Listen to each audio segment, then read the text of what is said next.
வணக்கம். இன்னைக்கு என்ன வீடியோ பார்க்க போறீங்க அப்படின்னா, நாங்க ஊருக்கு கிளம்புறோம். போன வருஷம் ஏப்ரல் மே டைம்ல கிளம்புனது. அதுக்கப்புறம் இப்பதான் போறோம். ஒரு மேரேஜ் ஃபங்க்ஷன், எங்க வீட்டு சைடுல ஒரு மேரேஜ் ஃபங்க்ஷன், அதனால கிளம்புறோம். அதனால இன்னைக்கு பேக்கிங் பண்ணிட்டு அதே சமயம் ஊருக்கு போற வீடியோவும் பார்க்கலாம். இன்னைக்கு வாங்க.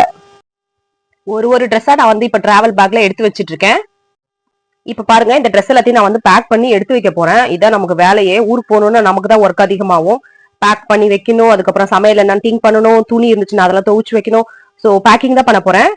என் பசங்க எப்படியும் டிராவல் எதுவும் சாப்பிட போறதுல, ஆனா எனக்கும் எங்க வீட்டுக்காருக்கும் ஏதாவது சாப்பிடறதுக்கு வேணும் அப்படின்றதுனால புளி சாதம் செஞ்சுக்கலாம் அப்படின்னு சொல்லிட்டு நான் முன்னாடியே ரெடி பண்ணி வச்சுட்டு சாப்பாடு கிளறி டிஃபன் பாக்ஸ்ல எடுத்து வச்சிட்டோம். அண்ட் எல்லா வேலையும் முடிச்சுட்டு பேக்கிங் எல்லாம் முடிச்சுட்டு நம்ம கிளம்பியாச்சு. ஊர்ல போய் நம்ம மீட் பண்ணலாம். அதுக்கடையில டிராவல்லாம் நீங்க பார்க்க போறீங்க. இப்ப நாங்க பஸ்ல தான் கிளம்பணும்.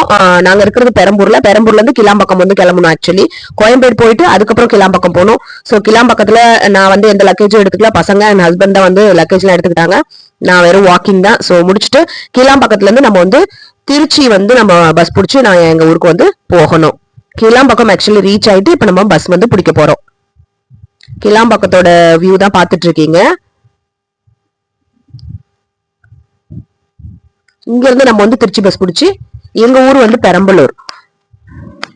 ஏசி பஸ் தான் பிடிக்க போறோம். ஏன்னா ரொம்பவே ஹீட்டா இருக்கும் அப்படின்றதுனால பசங்களுக்காக ஏசி பஸ்ல தான் போக போறோம். அண்ட் ஏசி பஸ்ல போனதுக்கு அப்புறம் ஒரு விஷயம் நான் நோட்டீஸ் பண்ணேன். என்ன அப்படின்னு பாத்தீங்கன்னா, இப்ப கண்ணாடி எல்லாம் சம்டைம்ஸ் எமர்ஜென்சி டைம்ல கண்ணாடி எல்லாம் ஏதாவது ப்ராப்ளம் ஏற்பட்டுச்சுன்னு வச்சுக்கோங்களேன், அந்த கண்ணாடி பிரேக் பண்றதுக்காக ஒரு இது வச்சிருந்தாங்க. நான் அதை பாத்துக்கிட்டே இருந்தேன். எப்படி பக்கத்துல இருக்க கண்ணாடிக்கு உடைக்கும், ஓகே. ரெண்டாவது இங்க கொஞ்சம் தூரம் ரெண்டு இது இருக்கும் இல்லையா, லென்த்தா இருக்கும்ல, அப்ப அந்த கண்ணாடி எப்படி உடைக்கிறது, அப்ப எப்படி அதை வச்சு உடைப்பாங்க அப்படின்னு சொல்லிட்டு இழுத்து பார்த்தேன்.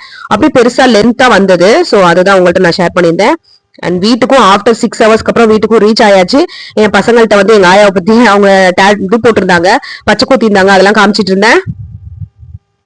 அந்த காலத்துல எப்படி காது குத்திருக்காங்க பாருடா அப்படின்னு சொல்லிட்டு அதையும் காமிச்சிட்டு இருந்தேன். அதனால நானே ரொம்ப ஆச்சரியமா பாத்துட்டு இருப்பேன். அதெல்லாம் என் பையன் ரொம்ப பார்த்து ஆச்சரியமா பாத்துட்டு இருந்தானுங்க. So thank you so much for வாட்சிங்.